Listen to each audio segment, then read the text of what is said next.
Stormwater runoff from residential, commercial, and industrial land areas can collect a lot of things like oil, grease, and litter, all of which can pollute our waterways like Lake Pontchartrain, Mount Lamar Creek, the Cuyahoga River, Little Calumet River, the Elk River, Dog River.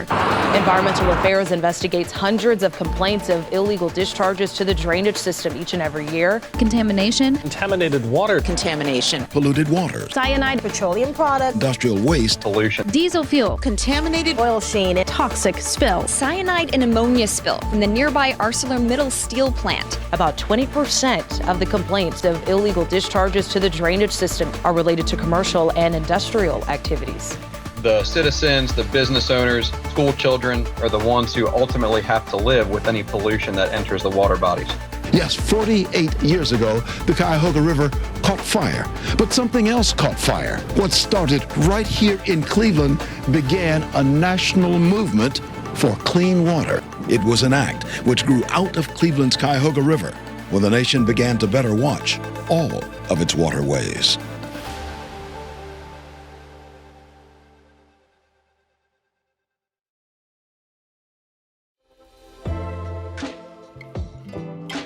From a raging stream during spring snowmelt to a gentle summer rain, to the slow movement of water through the ground, water is in constant motion.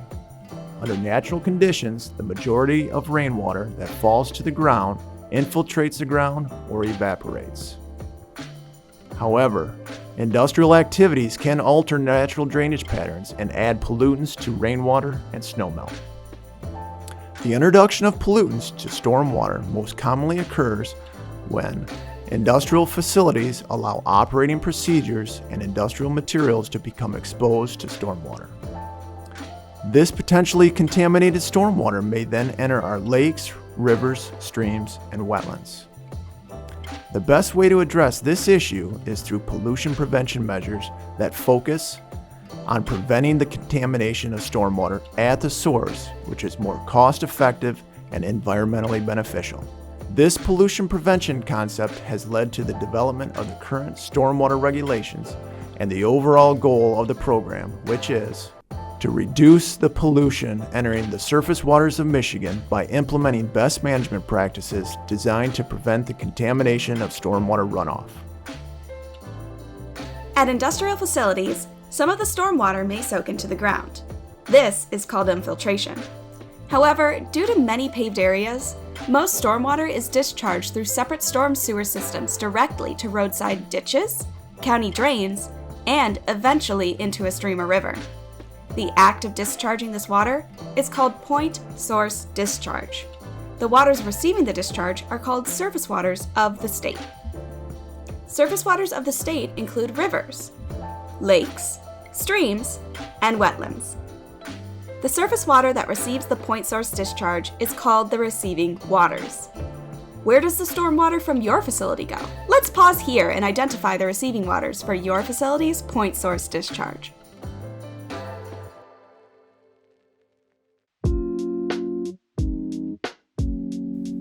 A point source is any discernible, confined, and discrete conveyance that discharges storm water into surface waters. Examples of point source discharge include, but are not limited to, pipes, ditches, channels, tunnels, conduits, or anything that conveys storm water into surface waters. In most cases, land graded to convey stormwater runoff across a piece of property would create a point source discharge of stormwater. At many facilities, stormwater is discharged from the facility into a municipal storm sewer system. It is important to understand whether the municipal sewers are separate or combined. In a separate storm sewer system, stormwater is kept separate from the sanitary sewage and discharges directly into a surface water body. The sanitary sewage, which also may contain industrial wastewater, is directed to the local wastewater treatment plant where it is treated and then discharged. In a combined sewer system, stormwater is combined with sanitary sewage and is directed to the local wastewater treatment plant. If all stormwater from the facility is discharged to a combined sewer system, stormwater permit coverage is not needed. Michigan law requires that anyone who discharges liquid waste to waters of the state must have their pollution control measures under the supervision of someone who has been certified by the state. Therefore, the applicant and/or permittee shall have a stormwater operator certified by EGLE. The stormwater operator may be someone who works at the facility, a regional corporate environmental manager, a consultant, or anyone else the permittee designates to receive the certification and perform these duties. However, the certified operator should be at the facility on a regular basis. The stormwater permit requires that the certified stormwater operator has supervision over the facility's stormwater treatment and control measures included in the Stormwater Pollution Prevention Plan. The goal of the Stormwater Pollution Prevention Plan is to prevent the contamination of surface waters of the state. Remember, preventing pollution is the best solution. Now let's discuss the permit requirements for developing a Stormwater Pollution Prevention Plan. The Stormwater Pollution Prevention Plan is a written plan intended to maximize the control of significant materials and to reduce the exposure of significant materials to stormwater runoff. The Stormwater Pollution Prevention Plan must be designed to address the needs at your facility. The Stormwater Permit requires that the Stormwater Pollution Prevention Plan include a list of all significant materials that have the potential to contaminate stormwater runoff. A significant material is any material that can degrade or impair water quality.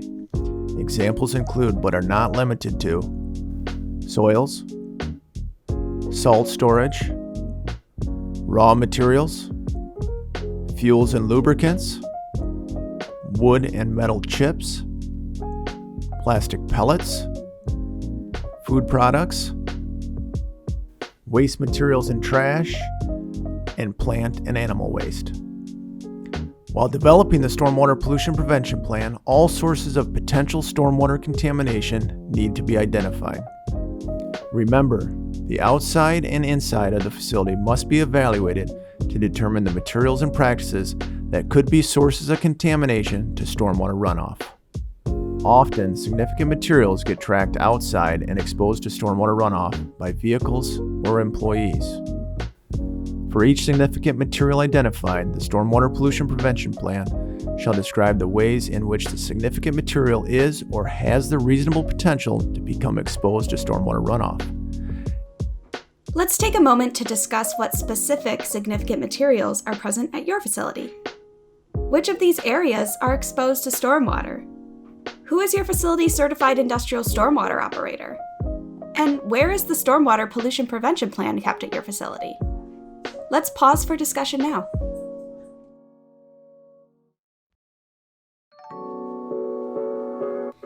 Proper material handling and storage procedures can minimize the potential for the accidental release of materials that can cause contamination of stormwater runoff. These procedures need to address both inside and outside material handling activities. Materials spilled inside are frequently tracked by vehicles and foot traffic. If your facility manages bulk liquids or other materials that have a potential to be spilled during loading and unloading activities, then procedures that will minimize the possibility of spills should be developed. Extra care should be taken when handling materials around doorways, drains, and water bodies. Having material handling and storage procedures in place at a facility will decrease the potential for spills. Spills and leaks together are one of the largest industrial sources of stormwater pollution, and in many cases, are avoidable. An important part of the material handling component of the Stormwater Pollution Prevention Plan is developing spill response procedures. Establishing such procedures, along with proper employee training, can reduce accidental releases. Avoiding spills and leaks is environmentally and economically preferable to cleaning them up. A spill prevention and response procedure should include identification of potential spill areas, specification of material handling and storage procedures, detailed cleanup procedures, which include the location of spill kits, cleanup equipment, identification of cleanup personnel, and phone numbers of appropriate personnel. In the event of a spill or release to the environment during non-business hours, contact the EGLE Pollution Emergency Alert System. During regular business hours, contact your local district office. It is important that you speak with someone at the district office. Don't just leave a message. Let's pause here and discuss your facility's procedures.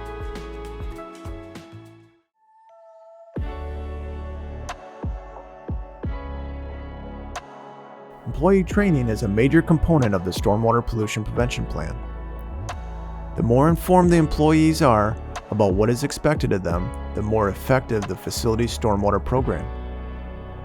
Employee training for stormwater issues may be done in conjunction with other training programs.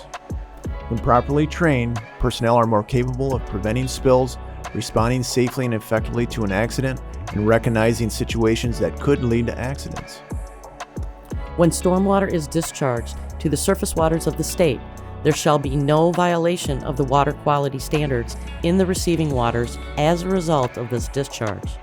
This requirement includes, but is not limited to, the following conditions. The receiving waters shall not have any of the following unnatural physical properties in quantities which are or may become injurious to any designated use. Unnatural turbidity, color, oil film, floating solids, foams, settlable solids, suspended solids, or deposits as a result of this discharge. In summary, it is important that you know your role in protecting the waters of the state and that you are prepared to act. The extra effort that you take to keep the stormwater clean will help protect the surface waters that we all enjoy. If you have any questions or want to learn more, visit us on our website or call the Environmental Assistance Center.